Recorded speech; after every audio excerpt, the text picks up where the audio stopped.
మన సనాతన సంప్రదాయాలు, ఆచార వ్యవహారాలు, పూజలు, పండుగల పరమార్థాల గురించి ఎన్నో సందేహాలు వస్తుంటాయి కదా. మరి అటువంటి సందేహాన్ని నివృత్తి చేసుకోవాలి అనుకుంటున్నారా?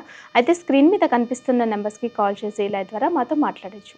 అలాగే ఇవాల్టి కార్యక్రమంలో మనకు అనేక విశేషాలను తెలియజేయడానికి మనతో పాటు ఉన్నారు హిందూ ధర్మ చక్రం వ్యవస్థాపకులు శ్రీ మద్దికుంట శ్రీకాంత్ శర్మ గారు. మరి గురుగారితో మాట్లాడి మరిన్ని విశేషాలు తెలుసుకుందాం. అలాగే మీరు కూడా లైవ్ ద్వారా కాల్ కలిసిన వారు దయచేసి టీవీ వాళ్ళని తగ్గించి మాట్లాడండి, లేదంటే మ్యూట్లో పెట్టైనా మాట్లాడండి. కాల్ కట్టే అవకాశం ఉంటుంది. గురుగారు నమస్కారం అండి. నమస్తే తల్లి. అలాగే తీర్థయాత్రలకు వెళ్తూ ఉంటారు కదండి, మరి ఈ వారంలో సోమవారం కానీ మంగళవారం అలా ఏ రోజు మంచిదంటారు తీర్థయాత్రలకు వెళ్ళడానికి? తీర్థయాత్రలకు వెళ్ళడం అనేటువంటిది మానవుని యొక్క కర్తవ్యం. ఖచ్చితంగా వ్రతాలు ఆచరించడము, పుణ్యక్షేత్రాలు సందర్శించడం అనేటువంటిది ఖచ్చితంగా ఆచరించాలి. అది వ్యక్తిగతమైనటువంటి విషయం అయినప్పటికీ కూడా ధర్మం. ఖచ్చితంగా జీవితంలో ఒక్కసారైనా ఏదైనా పుణ్యక్షేత్రానికి వెళ్తూ ఉండాలి. అలా పుణ్యక్షేత్రాలకు వెళ్ళాల్సినటువంటి సందర్భంలో ఒక వారము, వర్జ్యము, దుర్ముహూర్తము లేదా తిథివార నక్షత్రాలు అంటూ చూసుకోవడం అనేటువంటిది సర్వసాధారణం. అయితే పుణ్యక్షేత్రాలకు వెళ్ళాల్సినటువంటి సమయంలో ఏ వారం వెళ్తే మంచిది అనేటువంటి నియమం ఏమీ లేదు. కొంతమంది మంగళవారం కదా ఎందుకు వెళ్ళాలి, మంగళవారం పనికిరాదేమో అనేటువంటి అపోహలో ఉంటారు. మంగళవారము ఎప్పుడైనా అది ప్రయాణాలకు జయవారమే అవుతుంది, అంటే మంగళప్రదమైనటువంటి ఫలితాలు ఇస్తుంది. అయితే ఏ పుణ్యక్షేత్రానికైనా కానీ ఏ రోజైనా వెళ్ళవచ్చు. వెళ్ళాల్సినటువంటి సమయంలో కాస్త వర్జ్యం దుర్ముహూర్తం చూసుకోవాలి అంతే. కానీ ఒకవేళ ప్రయాణం అదే సమయంలో ఉందనుకోండి, ఏదో బస్సో ఫ్లైటో వర్జ్యంలోనో దుర్ముహూర్తంలో ఉంటే మానేసుకుంటామా? అలా కాదు కదా. ఇంట్లో నుంచి బయలుదేరేటువంటి సమయం కాస్త మంచి సమయముగా ఉంటే సరిపోతుంది. కానీ ఫలానా వారమే బయలుదేరాలి, ఫలానా ముహూర్తంలోనే బయలుదేరాలి అని పుణ్యక్షేత్రాలకు మాత్రం ఎలాంటి నియమం లేదమ్మా. అలాగే కొత్త బట్టలు కూడా వేసుకునేటప్పుడు పసుపు పెడుతూ ఉంటారు కదా, ఎందుకు పెడుతూ ఉంటారు? దాంట్లో ఉన్న పరమార్థం ఏంటి తెలియజేయండి. పసుపు మంగళప్రదం, శుభప్రదం. వెనకటికి ఏవైనా శుభకార్యాలు ఆచరించేటువంటి సమయంలో అప్పుడే తీసుకొచ్చినటువంటి నూతన వస్త్రాలను పసుపు నీళ్ళల్లో ఒక రోజు ముందుగా తడిపివేసి పూర్తిగా పసుపు నీళ్ళల్లో తడిసినటువంటి వస్త్రాలను ఆరవేసి శుభకార్యాలలో వాటిని వాడుతూ ఉంటారు. అలా ఉపనయనమే కానివ్వండి, వివాహానాలే కానివ్వండి, వాటిలో అలా పసుపు కలిపినటువంటి, పసుపుతో తడపబడినటువంటి వస్త్రాలను కట్టుకొని ఆ శుభకార్యాలను ఆచరించేటువంటి సాంప్రదాయము ఉండిందనమాట. ఎందుకు అలా ఆచరించేటువంటి వారు అని అంటే పసుపు యాంటీబయాటిక్గా పనిచేస్తుంది, మనకు అందరికీ తెలిసిన. కాలర్తో మాట్లాడిన తర్వాత హలో హలో నమస్కారం అండి. నమస్తే అమ్మా, మీ పేరు ఎక్కడి నుండి కాల్ చేస్తున్నారు? నేను ప్రకాశం జిల్లా టంగుటూరు నుంచి మాట్లాడుతున్నా. నా పేరు కామాక్షి. ఓకే, శ్రీకాంత్ శర్మ గారు ఉన్నారు, మీ సందేహం ఏంటో తెలియజేయండి. కామాక్షి గారు మాట్లాడండి అమ్మా. నమస్కారం గురువు గారు. నమస్కారం తల్లి. ఇప్పుడు పెద్దవాళ్ళు మరణిస్తారు కదా, వాళ్ళు ఇంకా మనల్ని విడిచిపెట్టి వెళ్ళిపోతారు అంటారు. కొంతమంది చెప్తున్నారు విడిచిపెట్టి వెళ్ళినాక మనల్ని గుర్తుంచుకోరు, వాళ్ళ లోకానికి వాళ్ళు వెళ్తారు అంటారు. కానీ మనం ప్రతి సంవత్సరం పిండ ప్రదానం చేస్తున్నాం కదా, అప్పుడు మళ్ళీ వాళ్ళని ఆహ్వానిస్తున్నాం కదా. పిండ సంవత్సరీకాలు చేసినప్పుడు, అంటే ప్రతి సంవత్సరం చేసేటప్పుడు వాళ్ళు మనకి గుర్తుంచుకుంటారా, గుర్తుంచుకోరా? మంచి సందేహమేనమ్మా. మీరు అన్నట్టుగా కొంతమంది అన్నట్టు వాళ్ళు ఇంకొక జన్మ ఎత్తుతూ ఉంటారు కదా. అలా ఇంకో జన్మ ఎత్తిన తర్వాత వాళ్ళకు మీరు ఎలా గుర్తుంటారు, మీరు పెట్టేటువంటి శ్రాద్ధాలన్నీ వృధా అవుతాయి అని చెప్తూ ఉంటారు. వీళ్ళంతా కూడా హిందూ ధర్మానికి వ్యతిరేకులైనటువంటి వారు, ఈ విధంగా చెప్పేటువంటి వారు. ఒకవేళ హిందూ ధర్మంలో ఉండి ఇలా మాట్లాడుతున్నారంటే హిందూ ధర్మ ద్రోహులు అవుతారు. అయితే ఇప్పుడు పితృదేవతలు అని అంటాం, వాళ్ళు పితృలోకంలో ఉంటారు. పితృలోకంలో ఉన్నటువంటి ఆ పితృదేవతల నిమిత్తము మనము ప్రతి సంవత్సరము శ్రాద్ధం పెడుతూ ఉంటాం. ఈ శ్రాద్ధము మనము సంవత్సరానికి అంటే 365 రోజులకు ఒకసారి, సంవత్సరానికి ఒకసారి పెడుతూ ఉంటాం. అంటే ఒక సంవత్సరం గడవడానికి మన భూభూగోళంలో ఉన్నటువంటి ఈ భూకాలమానం ప్రకారము మనకు సంవత్సరం గడవడానికి 365 రోజులు పడుతుంది. కానీ పితృలోకంలో ఉన్నటువంటి వారికి 365 రోజులు పట్టదుగా. మనకు 365 రోజులు గడిస్తే వాళ్ళకి కేవలం ఒక రోజే. ఇక్కడి కాలానికి అక్కడి కాలానికి అంత వ్యత్యాసం ఉంటుంది. మనం అనుకుంటాం ఏడాదికి ఒకసారి శ్రాద్ధం పెడుతున్నాం అనుకుంటాం. నువ్వు పెట్టేటువంటి ఏడాదికి ఒక శ్రాద్ధము వాళ్ళకి రోజు అన్నమాట. ఈరోజు ఈ సంవత్సరం శ్రాద్ధం పెట్టారా, మళ్ళీ సంవత్సరం శ్రాద్ధం పెడతారు. మీరు ఈరోజు పెట్టినటువంటి శ్రాద్ధం పితృదేవతలు ఈరోజు స్వీకరిస్తే మళ్ళీ వచ్చేటువంటి ఏడాది శ్రాద్ధం పెడితే అది రేపటి రోజు అవుతుంది వాళ్ళకి. అంటే మనం 365 ఒక్క రోజులు, మనం 365 రోజులు వాళ్ళకి ఒక రోజుతో సమానం. కనుక వాళ్ళ కాలమానానికి మన కాలమానానికి అంతటి వ్యత్యాసం ఉంటుంది. కనుక అయ్యో వాళ్ళు మనల్ని మలిచిపోతారేమో, వాళ్ళు ఇంకో జన్మెత్తారేమో అనేటువంటి భావన ఉండద్దు. ఇక్కడ రెండో విషయం, ఏ ప్రాణంలో కూడా ఏ ప్రాణిగా కానీ వారు జన్మ ఎత్తినప్పటికీ కూడా, ఇప్పుడు ఉదాహరణకి మరణించినటువంటి ఆ తండ్రి లేదా తల్లి కొంతకాలము తర్వాత వారికి సంబంధించినటువంటి కర్మను పూర్తిగా ప్రాయశ్చిత్తాదులు ముగించుకున్న తర్వాత ఇంకొక జన్మ ఎత్తడం అనేటువంటిది మన సిద్ధాంతం. మన సనాతన ధర్మంలో ప్రతి జీవి మరణించిన ప్రతి జీవి మళ్ళీ ఇంకొక జన్మ ఎత్తుతాడు అనేటువంటిది మన సిద్ధాంతం. కనుక ఇంకొక జన్మ ఎత్తుతాడు. అలా ఇంకో జన్మ ఎత్తినప్పుడు మీరు శ్రాద్ధం పెట్టినటువంటి ఆ శ్రాద్ధాదుల వల్ల వాళ్ళు ఏ రూపంలో ఉన్నప్పటికీ కూడా, ఏ జన్మలో ఉన్నప్పటికీ కూడా, మీరు ఆ రోజు పెట్టినటువంటి శ్రాద్ధం వలన, ఆ పిండ ప్రదానాలు ఆచరించడం వలన, మీరు ఏర్పాటు చేసినటువంటి భోజనాదుల వలన వాళ్ళు ఏ రూపంలో ఏ జన్మలో ఉన్నప్పటికీ కూడా అదే సమయానికి వాళ్ళకి ఆహారం అందుతుంది. కొన్ని సందర్భంలో మనమే ఎంతో ఆకలితో నకనకలాడుతూ ఉంటాం. ఎక్కడా కూడా మనకు కనీసం భోజనం చేద్దామన్నా, టిఫిన్ చేద్దామన్నా, మంచినీళ్ళు తాగుదామన్నా ఎక్కడ మనకు సోర్సెస్ అనేవి దొరకకపోవచ్చు. అలాంటి సమయంలో ఎవరో అలా వెళ్తూ మీకు మంచినీళ్ళ బాటిల్ ఇచ్చాడనుకోండి, అబ్బా దేవుడిలా వచ్చి ప్రాణం రక్షించాడండి అని అంటాం. అలా మీకు ఆ సమయానికి అది అందింది అని అంటే అది ఒకరి ద్వారా మీకు ఏర్పాటు చేయబడ్డటువంటిదే. అదేవిధంగా మరణించినటువంటి మీ పితృదేవతలు ఒక ఆవుగా జన్మించారనుకోండి, వాళ్ళకి ఓ గడ్డిగా మంచినీళ్ళగా మీరు పెట్టినటువంటి ఆ శ్రాద్ధము దాని రూపాంతరం చెంది, మీరు అన్నం రూపంలో పెడుతున్నారు శ్రాద్ధం, వాళ్ళకేం జరుగుతుంది, అది మరొక రూపంలో అందుతుంది. అదేవిధంగా ఒక చేపగా పుట్టాడనుకోండి, అక్కడ నీళ్ళలో ఉండే ఆహారంగా అందుతుంది. ఓ కాకిగానో గద్దగానో పుట్టాడనుకోండి, ఓ మాంసం రూపంలో అందుతుంది. కనుక మరణించిన జీవి ఏ రూపంలో ఉన్నప్పటికీ కూడా ఆ రూపంలో ఉన్నటువంటి వారికి మీరు పెట్టేటువంటి శ్రాద్ధాదుల వలన అవి అందుతాయి.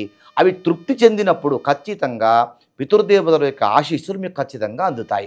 వాళ్ళు మర్చిపోతారు అనుకోవడము మన పొరపాటు. మనం మర్చిపోకుండా ఆచరించడమే మన ధర్మం.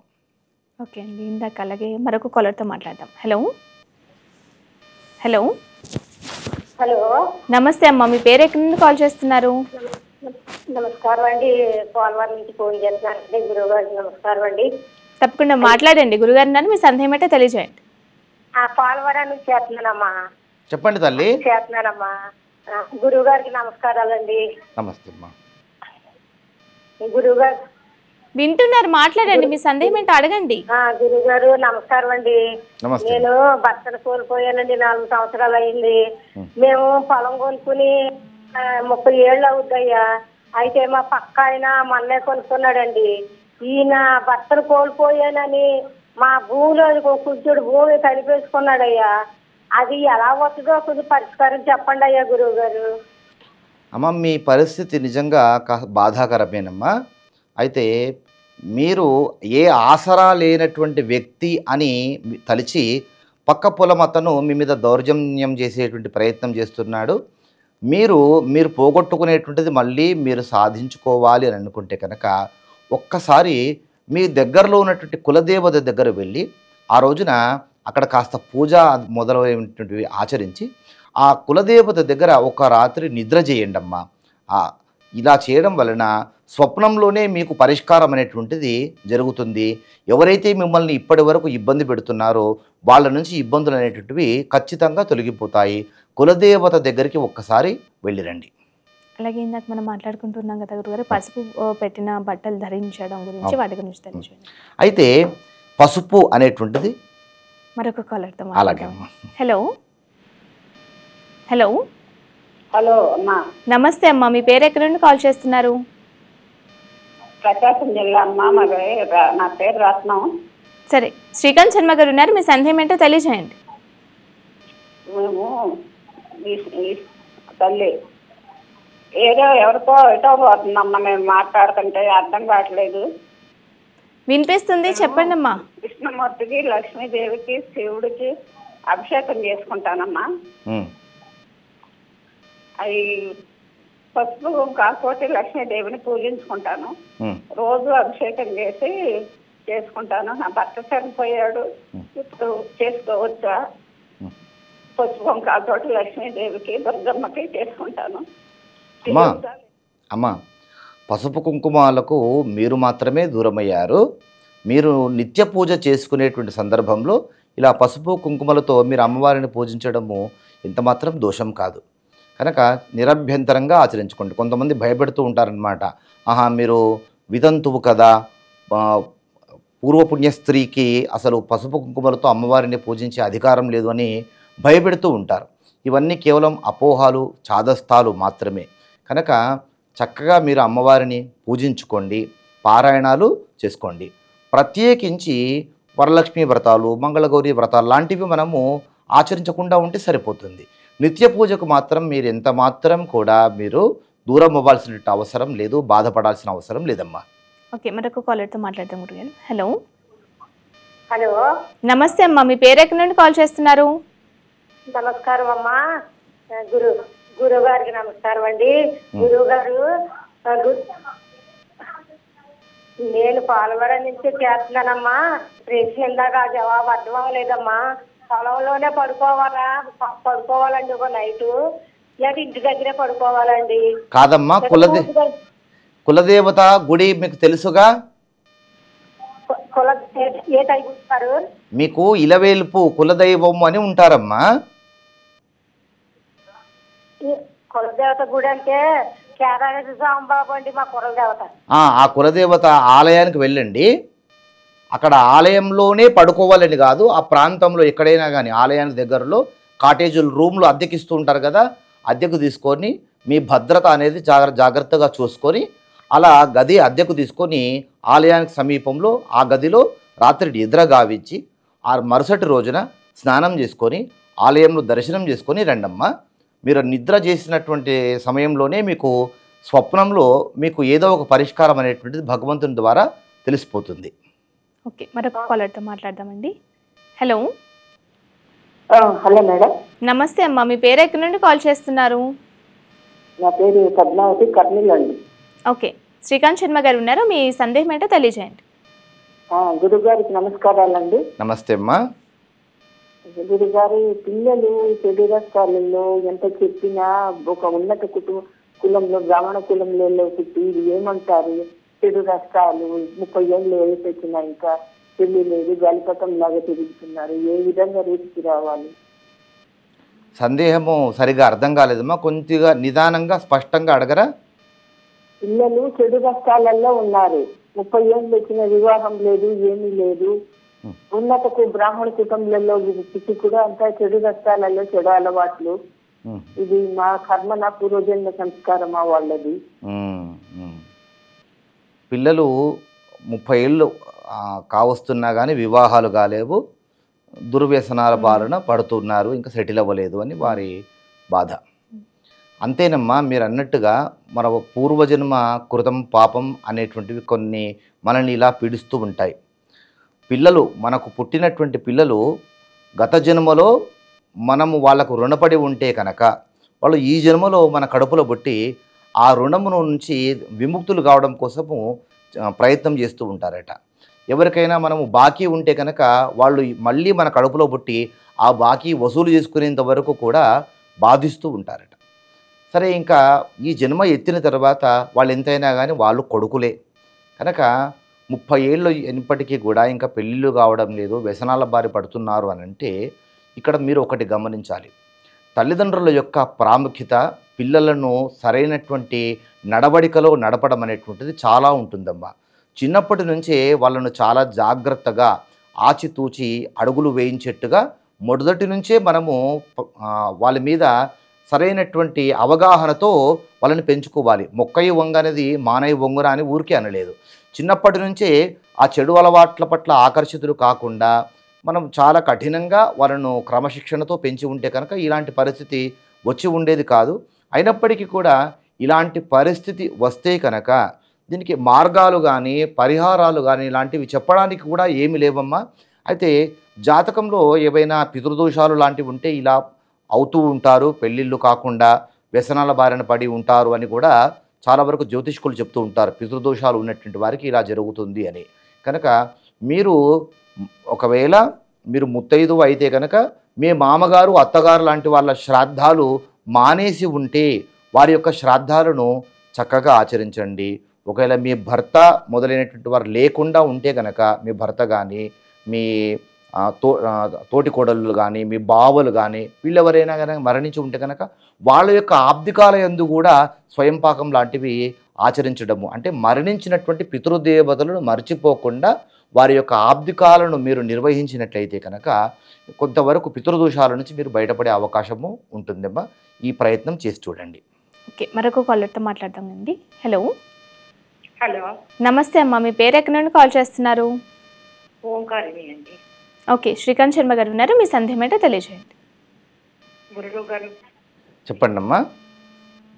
గురువు గారు, మేము ప్రతి వారము కలశానికి ఒక టెంకాయ పెట్టి పూజ చేస్తాము. ఒక వారం అయిన తర్వాత మరి శుక్రవారం రోజే ఆ టెంకాయని తీసి మరి వేరే టెంకాయ పెడతాము. ఆ టెంకాయ మరి మా ఇంటి దేవుడు వెంకటేశ్వర స్వామికి శనివారం రోజు కొబ్బరికాయ కొడుతూ వస్తున్నాము. ఆ కొబ్బరికాయ కొట్టవచ్చా? ఏ దేవునికి ఏ టెంకాయ కొడితే ఏ ఫలము వస్తుంది? అది ఎలా ఉపయోగించాలి? శివునికి కొట్టిన టెంకాయ ఏం చేయాలి అని అర్థం కాలేదు గురువు గారు. ఏ దేవుడికి ఏ టెంకాయ కొట్టాలి అనేటువంటిది మనకి ఎక్కడా చెప్పలేదమ్మా. దేవుడి దగ్గరకు వెళ్ళినప్పుడు పత్రం పుష్పం ఫలం తోయం అని పరమేశ్వరుడు చెప్పాడు. భగవద్గీతలో కృష్ణ పరమాత్మ చెప్పాడు. కనుక ఆలయానికి వెళ్ళినప్పుడు పుష్పము పత్రము ఫలము కొబ్బరికాయను ఉట్టి చేతులతో వెళ్లకుండా ఇలా తీసుకెళ్ళాలి అని చెప్తారనమాట. అది ఏ ఆలయానికి ఏ టెంకాయ అనేటువంటి నియమాలు ఏమీ లేవు. టెంకాయలన్నీ ఒకటే కదా. ఇక మీరు చెప్పిన ప్రకారము కలశం పైన టెంకాయ పెడుతున్నారు, మరుసటి రోజున అది తీసేసి కొడుతున్నాను అంటున్నారు. మీరు ఆచరిస్తున్నటువంటి సరైన విధానంగానే ఆచరిస్తున్నారు. శుక్రవారం రోజున టెంకాయ పెట్టి పూజించుకుంటున్నారు, మరుసటి రోజు శనివారము ఆ టెంకాయ తీసేసి మీరు వెంకటేశ్వర స్వామి దగ్గరకో లేకపోతే కులదేవానికి వెళ్ళినప్పుడు కొడుతున్నారు. ఫలానా ఆలయంలోనే కొట్టాలి అనేటువంటి నియమం ఏమీ లేదమ్మా. మీరు శుక్రవారం రోజున కలశం పెట్టుకొని పూజిస్తూ ఉంటే ఒకవేళ అమ్మవారిని పూజిస్తున్నారా, విష్ణుమూర్తిని పూజిస్తున్నారా, ఎవరిని పూజించినప్పటికీ కూడా ఆ టెంకాయ అమ్మవారికి సంబంధంగానే కొట్టాలి లేదా విష్ణుమూర్తికి సంబంధంగానే కొట్టాలి అనేటువంటి నియమం కూడా లేదు. కనుక శనివారం రోజు మీరు తీసినటువంటి టెంకాయ ఆ శనివారం నుంచి మళ్ళీ శుక్రవారం వరకు కూడా ఎవరికైనా ఏ ఆలయానికైనా కానీ ఇంట్లో కూడా కొట్టుకోవచ్చు. ఇంకొక మంచి ఉపాయం ఏంటంటే ఈ శుక్రవారం పూజించినటువంటి టెంకాయను మళ్ళీ వచ్చే శుక్రవారం అదే పూజలో కూడా కొట్టుకోవచ్చు. వారం పాటు అది సరిగ్గా నీళ్లు పాడవకుండా టెంకాయ పాడవకుండా ఉంచుకున్నట్టయితే కనుక అలా చేసుకోవచ్చు. లేదా మీరు ఏ ఆలయంలో కొట్టుకున్నా ఎలాంటి ఇబ్బంది ఉండదమ్మా.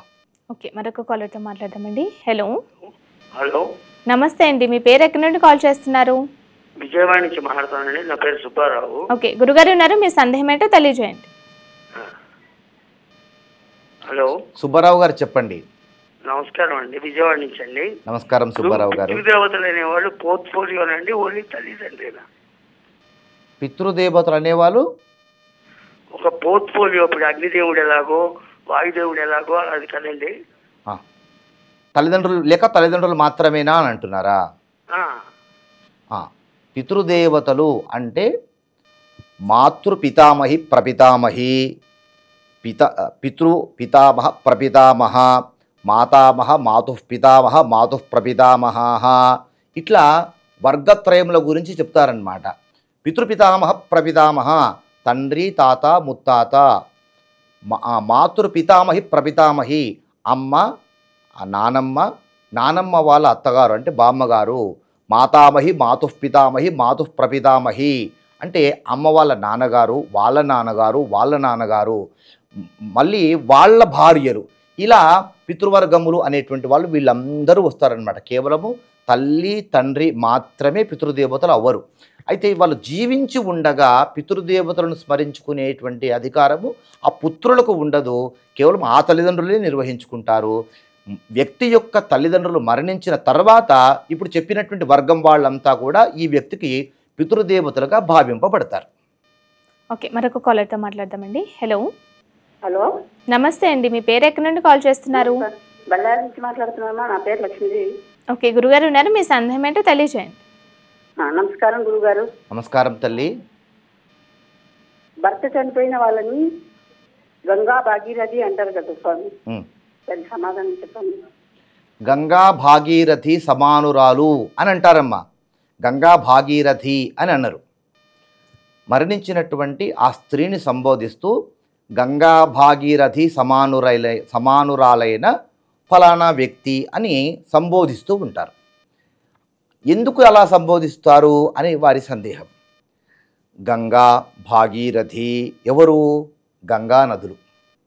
గంగా పరమ పవిత్రమైనటువంటిది. గంగా పాపం శశీతాపం దైన్యం కల్పతరుస్తథా పాపం తాపంచ శాపంచ హంతి సంగో మహాత్మనః అని ధర్మశాస్త్రం చెప్తూ అందులో ఏముంటుంది? గంగా పాపం, గంగ పాపములను పోగొడుతుంది. అంటే పాపములను పోగొట్టేటువంటి గంగ అంత పవిత్రమైనది అని చెప్తున్నారు. ఇక్కడ ఒక స్త్రీ భర్తను కోల్పోయిన తర్వాత ఆ స్త్రీ పట్ల ఎవరికి కూడా, సమాజంలో ఉన్నటువంటి వారికి ఎవరికి కూడా ఆమె పట్ల విముఖత అనేటువంటిది ఉండకుండా, పొద్దున్న లేస్తే అయ్యో మరణించినటువంటి ఇలా భర్తను పోగొట్టుకున్నటువంటి స్త్రీ ముఖం చూసాము అని కొంతమంది బాధ పెడుతూ ఉంటారు ఆవిడని. ఒక వ్యక్తికి, ఒక స్త్రీకి భర్తను పోగొట్టుకోవడమే చాలా పుట్టేడు దుఃఖం. అలాంటిది అంత దుఃఖంలో ఉన్నటువంటి స్త్రీ యొక్క ముఖం చూసి ఇలాంటి వ్యక్తి ముఖం చూసాము అని నిందిస్తే ఆవిడ ఏం కావాలి? కనుక సమాజంలో ఉన్నటువంటి వారి పట్ల ఈవిడ పట్ల విముఖత ఎవరికి కూడా ఉండకూడదు అని చెప్పేసి అలా వితంతు అయినటువంటి పూర్వ సువాసిని అయినటువంటి ఈ స్త్రీ గంగా నదితో సమానమైనటువంటిది, అంత పునీతురాలైనటువంటిది. ఈమెను చూస్తే గంగను చూసినంత పుణ్యము అని చెప్పకనే చెప్పారనమాట. చాలామంది మనలో చాదస్తులు అనమాట. ఉదయం లేస్తే అయ్యో ఈవిడ ముఖం చూశాను, బయటకు వెళుతుంటే ఒక వితంతు ముఖం చూశాను, ఏం జరుగుతుందో అని భయపెట్టేటువంటి వాళ్ళు ఉంటారు, భయపడే వాళ్ళు ఉంటారు. ఇవి చాదస్తాలు. ఇవి మన సనాతన ధర్మానికి చాలా అడ్డుగోడలు. ఇలాంటి చాదస్తాలను మనము కూకటి వేళ్లతో సహా పెకిలించి వేయాల్సిందే. కనుక వితంతు అయినటువంటి స్త్రీ ఎప్పుడు కూడా పరమ పూజ్యురాలు, పరమ పావనీయురాలు, గంగాదేవితో సమానమైనటువంటిది, అంత పుణ్య స్త్రీ అవుతుంది ఆమె. కనుక అలాంటి స్త్రీని గంగా భాగీరథి సమానురాలైన అని సంబోధించడంలో ఉన్నటువంటి పరమార్థం అదమ్మా. అలాగే మరొక కాలర్తో మాట్లాడదామండి. హలో అండి. హలో, నమస్తే అమ్మ, మీ పేరు ఎక్కడి నుండి కాల్ చేస్తున్నారు? తూర్పుగోదావరి జిల్లా. ఓకే, గురుగారు ఉన్నారు, మీ సందేహం ఏంటో తెలియజేయండి అమ్మా. అలాండి గురుగారు, నమస్తే అండి. నమస్తే తల్లి. అదేండి, వంశం అంటే పితృదోషం అంటారండి. వంశం పుత్రుడు పుట్టాలంటే పితృదోషం అండి, లేకపోతే మరి ఏటన్నా అంటే అదొక వివరం చెప్పండి. పితృదోషం అంటున్నారు వంశం అంటేని. పితృదోషము అంటే మరణించినటువంటి పితృదేవతలకు శ్రాద్ధాలు సరిగ్గా ఆచరించకపోతే వాళ్ళు బాధపడి మన పట్ల విముఖత కలిగి ఉండి శపిస్తే కనుక అలా శాపాల వలన పితృదోషాలు అనేటువంటివి ఏర్పడుతూ ఉంటాయమ్మా. దేవతలు శపించరు, కానీ పితృదేవతలు శపిస్తారు. దేవతలు ఎప్పుడూ శపించరు, ఆశీస్సులు ఇస్తారు. పితృదేవతలు ఆశీస్సులు ఇస్తారు, శ్రాద్ధాలు పెట్టకపోతే శపించడం లాంటివి కూడా చేస్తూ ఉంటారు. కనుక పితృదేవతలకు వారి యొక్క ఆబ్దికం వచ్చినప్పుడు మనకున్నంతలో వారి ఆబ్దికమును నిర్వహించాలి. అలా నిర్వహించడం వలన వాళ్ళు తృప్తి చెందుతారు. వీటి మీద విముఖత కలిగి ఇవన్నీ ఆచరిస్తే వాళ్ళు తృప్తి చెందుతారా, లేకపోతే ఇవి బ్రాహ్మడు పొట్ట నిండడం కోసమే, ఇవన్నీ వృధా కావడమే అనేటువంటి ఆలోచన చేత పితృదేవతల యొక్క శ్రాద్ధాలను వదిలివేస్తే కనుక అది పితృదేవతల పట్ల కృతజ్ఞత చూపించడం అవుతుంది. తద్వారా వారు బాధపడి శపించడం వలన పితృదోషాలు అనేటువంటివి ఏర్పడతాయి అని పెద్దలు చెబుతూ ఉంటారమ్మా. పితృదోషాలు ఏర్పడడానికి కారణం ఇది. అయితే పుత్రులు పుట్టడానికి ఏం చేయాలి? పుత్రులు పుట్టడానికి కారణం ఏంటి అని అడిగారు ఆవిడ. పుత్రులు పుట్టాలంటే ఏం చేయాలి? పుత్రులే పుట్టాలి అనేటువంటి ఆలోచన ఈ కాలంలో శ్రేయస్కరమైనటువంటిది కాదు. పుత్రులతో సమానంగా పుత్రికలు కూడా పెరుగుతూ ఉన్నారు. మొన్న ఆపరేషన్ సింధూలో చూసాం మనము. 2 తల్లులు భారతదేశానికి రక్షణ కవచాల్లా నిలబడ్డారు. కనుక దేశమంతా గర్వించేటువంటి విధంగా 2 స్త్రీమూర్తులు ఆదర్శంగా నిలబడ్డారు. కనుక కొడుకులే మనకు కాపాడుకుంటారు, కొడుకులే గొప్ప అనేటువంటి ఆలోచన ఈ కాలంలో పనికిరాదు. కొడుకులతో సమానంగా కూతుర్లు కూడా ఉన్నారమ్మా. కనుక ఇలాంటి ఆలోచనలు ఈ కాలానికి ఎంత మాత్రం శ్రేయస్కరమైనవి కావు. ఓకే, మరొక కాలర్తో మాట్లాడదామండి. హలో, నమస్తే అండి. మీ పేరు ఎక్కడి నుండి కాల్ చేస్తున్నారు? కొంచెం గట్టిగా మాట్లాడండి గురుగారు. నన్ను మీ సందేహం ఏంటో తెలియచేయండి. గురుగారు నమస్కారం అండి. నా పేరు లక్ష్మీ నరసింహం, హైదరాబాద్ నుంచి మాట్లాడుతున్నానండి. చెప్పండి లక్ష్మీ నరసింహం గారు. స్వామి గురువు గారు, ఒక ధర్మ సందేహం. పుణ్యక్షేత్రాలకు వెళ్ళినప్పుడు వరుసగా ఒక 3-4 డేస్ దర్శనాలు జరిగినప్పుడు ఒక్కొక్కసారి మనసు నిలకడగా ఉండట్లేదు. అప్పుడు మళ్ళీ దేవుణ్ణి తలుచుకొని మళ్ళీ ఒక 3-4 టైమ్స్ దేవుణ్ణి ముందు నుంచొని బాగా కోరికలు కోరుకున్నప్పుడు ఒక్కొక్కసారి మనసు నిలకడగా ఉండట్లేదు స్వామి. మళ్ళీ చెప్పిందే చెప్పుకోవాల్సి వస్తుంది. అలాంటప్పుడు ఏదైనా దోషం కింద వస్తుందా ఎట్లా స్వామి? భగవద్గీతలో కృష్ణ పరమాత్మనే చెప్పాడు, ఎంతటి వాడికైనా కానీ మనస్సును ఏకాగ్రతగా ఉంచడం అనేటువంటిది దుస్సాధ్యము, కానీ అభ్యాస వైరాగ్యముల చేత వాటిని సాధించుకోవచ్చు అని అన్నారు. అయితే నిలకడగా ఉండకపోవడం అనేటువంటిది మీ తప్పు కాదు, అది దోషం ఎంత మాత్రము కాదు. కనుక ఏకాగ్రతగా మీరు భగవంతుని మీద మనసును లగ్నం చేసే ప్రయత్నం చేయండి. అది ఏకాగ్రత కుదిరినప్పుడు అది మీ దోషంగా మాత్రం భావించకండి. మళ్ళీ మీరన్నట్టుగానే ఇంకొకసారి ప్రయత్నం చేసి చెప్పుకోవడం అనేటువంటిది చేసుకుంటే సరిపోతుంది, కానీ దాన్ని దోషంగా మాత్రము చేయకండి. 2-3 రోజుల పాటు 3-4 రోజుల పాటు మీరు పుణ్యక్షేత్రంలో ఉండాల్సినటువంటి పరిస్థితి వస్తుందని కూడా చెప్తున్నారు. ఇక్కడే ఒక జాగ్రత్త పాటించాల్సినటువంటిది, 2-3 రోజుల పాటు పుణ్యక్షేత్రాలకు వెళితే కనుక మనము అత్యంత జాగ్రత్తగా ఉండాలి. అక్కడ ఎలాంటి పొరపాట్లు చేయకుండా మనస్సు లగ్నం కావడం అనేటువంటిది మన చేతుల్లో లేని పని. మీరు ప్రయత్నం చేస్తూ ఉంటారు, కానీ మనస్సు మన మాట వినదు. చంచలమైనటువంటిది, కోతి వంటి స్వభావం కలిగినటువంటిది మనస్సు. కనుక మనస్సు గురించి బాధపడకండి. కానీ మీరు చేసేటువంటి పనులు ఉంటాయి చూసారా, ఇలా 3-4 రోజుల పాటు పుణ్యక్షేత్రంలో ఉన్నప్పుడు ఎలాంటి దోషములు స్వయంగా మీరు ఆచరించకూడదు. మనస్సు కుదురుగా ఉండడం లేదు, అది దోషమా అని అడుగుతున్నారు. అది దోషం కాదు, కానీ స్వయంకృతాపరాధములు మాత్రం చేయకూడదు అని ధర్మశాస్త్రం చెప్తోంది. అన్యక్షేత్రీయ కృతం పాపం పుణ్యక్షేత్రే వినశ్యతి, పుణ్యక్షేత్రీయ కృతం పాపం వజ్రలేపో భవిష్యతి అంటుంది ధర్మశాస్త్రం. ఇప్పుడు మనం పుణ్యక్షేత్రాలకు వెళ్తే పాపములు పోగొట్టుకోవడం కోసం వెళ్తామమ్మా. అయితే పాపములు పోగొట్టుకోవడం కోసం పుణ్యక్షేత్రం వెళ్తాం కదా, ఎక్కడో చేసినటువంటి పాపములు పుణ్యక్షేత్ర దర్శనం వలన తొలగిపోతాయి. అన్యక్షేత్రీయ కృతం పాపం పుణ్యక్షేత్రే వినశ్యతి, ఎక్కడో చేసిన పాపాలు పుణ్యక్షేత్రంలో పోతాయి. కానీ ఇలా 3-4 రోజుల పాటు పుణ్యక్షేత్రాల్లో ఉండి ఏవైనా పాపములు దోషములు పుణ్యక్షేత్రంలో చేస్తే కనుక పుణ్యక్షేత్రీయ కృతం పాపం వజ్రలేపో న భవిష్యతి, వజ్రంలా పట్టుకొని ఉంటాయి అంటారు. కనుక పుణ్యక్షేత్రాల్లో దోషాలు పాపాలు లాంటివి చేయకుండా ఉంటే సరిపోతుందమ్మా. శ్రీకాంత్ శర్మ గారి వాళ్ళ కార్యక్రమంలో కాలేసుకున్నటువంటి సందేహాలు నివృత్తిపరిచారు. ధన్యవాదాలండి. మంచి తల్లి. ఇది వాళ్ళ ధర్మచరణ కార్యక్రమం. రేపటి మరొక కార్యక్రమంలో మళ్ళీ కలుసుకుందాం. నమస్కారం.